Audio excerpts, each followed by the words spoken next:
Now tonight on the night team, we are starting with late breaking news from Clark County, Indiana. In southern Indiana, the Clark County Sheriff's Office say they've made an arrest after a shooting that happened inside the Sweat Hogs Bar and Grill in New Washington, Indiana. You see it right here on our map. Sheriff Scotty Maples saying they responded to the bar just after 9:30 tonight. Right now, we do not know if anybody was injured in the shooting or what led to the shooting. The Sheriff's Office did not give us those details. The Sheriff's Office says the investigation is underway there, again in New Washington, Indiana, just a few miles north of Louisville, and they are working with Indiana State Police. Now to the other developing story. This happening right in downtown Louisville tonight. Police are investigating a shooting that they were called to right outside the Louisville Metro Jail at about 8 o'clock. The jail is on 6th Street. LMPD says when officers arrived, they found a man who had been shot. He was taken to the hospital where he is expected to survive. Metro Police say they've not yet been able to determine the exact location of the shooting. The victim was located there outside the jail upon the officers' arrival. Anyone with information who can help detectives, the number to call anonymously is 574-LMPD. Plus, right now, all news since 6. Take a look at our live traffic tracker showing you good news. For those traveling through the night, all green on I-64, both east and west.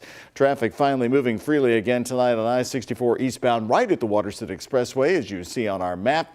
Crews reopened the roadway just before 7 tonight after being shut down since 8:30 this morning, cleaning up 4,000 gallons of gasoline from a tanker truck that overturned on I-64 early this morning. It's one of our top stories for you right now on the night team. Hello, everybody. I'm Doug Proffitt. The gasoline tanker truck overturned on 64 eastbound at the Waterston overpass. Nobody was hurt, but homeowners were evacuated for a brief time. The cleanup taking 11 hours. WHAS11 night team's Connor Steffen and photojournalist Elijah McKenzie are live outside Mall St. Matthews now. Connor, the traffic jams impacted shoppers as they were grabbing those last-minute gifts. Doug, this could not have come at a worse time. You're talking about some of the busiest holiday shopping days of the year. We're talking about just days before Christmas. It had shoppers here scrambling and people scrambling out of their homes as crews told them they had just minutes to leave. This is the moment the gasoline tanker crashed just before 8:30 Wednesday morning, captured by a WHAS11 viewer. Take a close look. Right here you can see thousands of gallons of gasoline, and all 4,000 pouring out onto I-64 eastbound on the roadway and into this storm drain. Hectic, without a doubt. Oh yeah, it's amazing. Where's it?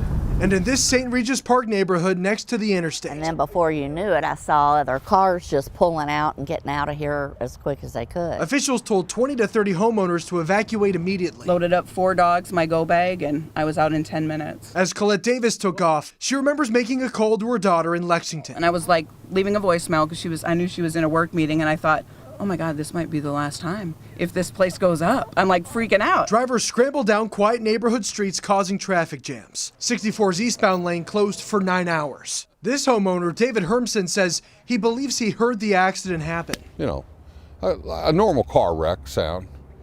But I saw something go up in the air, and I don't know if it was liquid. As neighbors got the all clear by early evening, the holiday shopping rush ahead of Christmas continued with bottleneck traffic in one of the busiest shopping areas in Louisville, captured by our Sky 11 drone. It was bumper to bumper, multiple of cars. With main roads looking more like parking lots, on Shelbyville Road outside Oxmoor Center, it was all frustration. Right now, well, I'm doing some last minute shopping like a lot of people. Pretty much, yeah, and there will be more last minute presents as well. Last minute shoppers at Mall St. Matthews felt the grips of bottleneck traffic too. Did you have to sit in any like bumper to bumper traffic?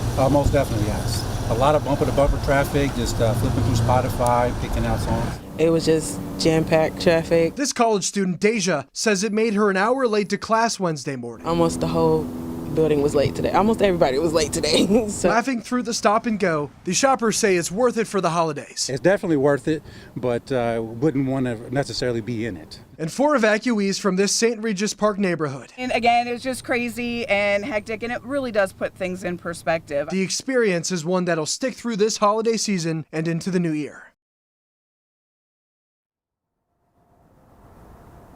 Again, we cannot stress enough the sentiment coming from shoppers tonight.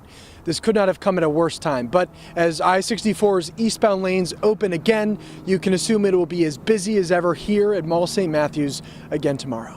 We're live at the Mall St. Matthews. Connor Steffen, the WHAS 1119 on your side. All right, Connor, thank you. And again, tomorrow, it's expected to be the busiest day on the roadways around here. LMPD is currently investigating the crash. As of our newscast, they do not know what caused that truck to overturn. As to count 3, murder, Larry Ordway, we, the jury, do find beyond a reasonable doubt that an aggravating circumstance exists in this case and fix the defendant's punishment for the murder of Larry Ordway at life without the possibility of parole. And we have reaction tonight to the final word on killer Bryce Rhodes there from the jury. He will spend the rest of his life in prison with no chance of parole in the murders of 3 people. The jury today recommended that sentence be served consecutively, one after another. WHAS 11's Alexis Jones and photojournalist Emma Gefter were there as the families had this to say. It wasn't nothing wrong with him when he picked up that gun and shot my child's father. It wasn't nothing wrong with him when he hurt them boys. Wasn't nothing wrong with him. Yes, nothing. Yes, ma'am. It wasn't nothing but a bunch of foolery. So they could say, you can say whatever you want. You can talk about whatever you want. But the fact of the matter is, he should have been put to death. I just want to say that it's been 7 long years. And I've been waiting for this day that Maurice Gordon and Larry Ordway and Christopher Jones got justice today. Thank you. Both Elizabeth Wren and Jessica Martin were in the courtroom when the verdict was read. The jury recommended a sentence to life without parole for each of the 3 murder charges. Each sentence will run consecutively. This means Rhodes will spend his last days in prison unless the defense wins an appeal. There's always an appeal.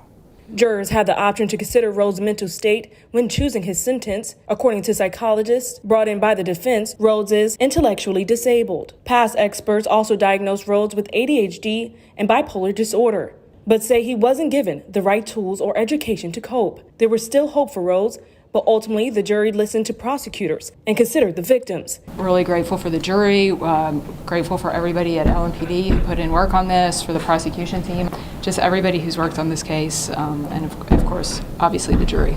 The defense says they also have a reason to be grateful, since death is no longer on the table. I understand everything the prosecutor was trying to do in there. I understand the feelings of the victim's family. They're very real. They had genuine loss. But we achieved our goal in this case. In Louisville, Alexis Jones, WHAS 11 on your side. And today was the jury's recommended sentence. Ultimately, Judge Julie Kalin has the final say on Bryce Rhodes. She should have her decision by March 13th. There are 3 of the co-defendants in this case who have already pleaded guilty in the murders. Tyron Coleman, Ja'Cory Lamont Taylor, and Anwan Carter were all teenagers when they were indicted. 18-year-old Ja'Cory Taylor was charged in October of 2016. He took a plea deal in 2018 and was sentenced to 10 years. Tomorrow, the man arrested in connection with the death of Crystal Rogers is expected to be arraigned. He's the 3rd person to be arrested in this case. Steve Lawson, arrested at the beginning of this month, charged with conspiracy to commit murder and tampering of physical evidence. Steve Lawson is not new. He's not a new name to this investigation. His name was first mentioned just months after Rogers was reported missing. Inside the Nelson County Sheriff's interrogation, main suspect at the time, Brooks Houck, explains why he had a late-night phone call with Steve on the night Crystal disappeared. Houck called him during one of the first interrogations. The other night you called me really late, and I forgot what you asked me. That's Steve Lawson talking. He is heard telling Houck that he called him with a question for Crystal. Houck says he had to call her to ask and would call him back. Detective John Snow has questions about that answer, saying it didn't line up with Houck's initial story. Now, the arraignment's tomorrow morning. WHAS 11's Shane McAllister will be there and have our coverage right here tomorrow. A new class action lawsuit has been filed against Louisville's Norton Healthcare in the aftermath of the health system admitting to that ransomware attack. The lawsuit was filed by Margaret Garrett, a patient impacted by the attack. Garrett in the lawsuit claims that Norton failed to secure and safeguard her and an estimated 2.5 million other people. The lawsuit calls on Norton to not only pay for damages that may have occurred because of the suit, but it also asks the judge to direct the healthcare provider to implement new data security practices to prevent future breaches. Know what's in the air. I take my kids out in it all the time, and lifelong Louisville resident, and I'm glad to serve the people. What is the smell in our air? We've been talking about it. After years of residents complaining about the different smells across Metro Louisville, it seems finally some help is on the way. The Air Pollution Control District is adding a new option to monitor the chemical released from the sewers. And today, we got a first-hand look at how the Air Pollution Control District is tracking and monitoring those smells across the Derby City. The technology scattered across Louisville pulls air through a tube where it is then scanned for chemicals that are present. Air Monitor Supervisor Tom Lobb says a reading is given every single minute. Right now, he says an uncommon pollutant gave Louisville the most trouble this summer and fall. Our pollutant that has troubled us the most has been Canadian wildfire intrusion, which is mostly particulate matter that impacts us here in Louisville, and it's not something we're used to seeing. What about the other smells? Well, the service will also expand when they begin testing for hydrogen sulfide. That's the smell everybody's been talking about. It's the chemical that does escape from the sewers when we haven't had a lot of rain. If you're curious about the air quality in your neighborhood in Metro Louisville, check out the Air Pollution Control District's live air monitoring. It is available around the clock. We've got a link for you on this story at WHAS11.com.